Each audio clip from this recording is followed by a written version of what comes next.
There will be a day, 10 to 15 years from now, when my children will look back on this season of life that us three are going through, and they won't remember it fully because they're so young, but they will see everything. They will see how this world talked about their father, their mother, even themselves.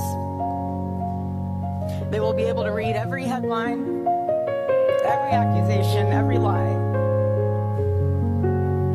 And my prayer is their focus isn't on all that noise, but rather on how their mother showed up and how she handled it.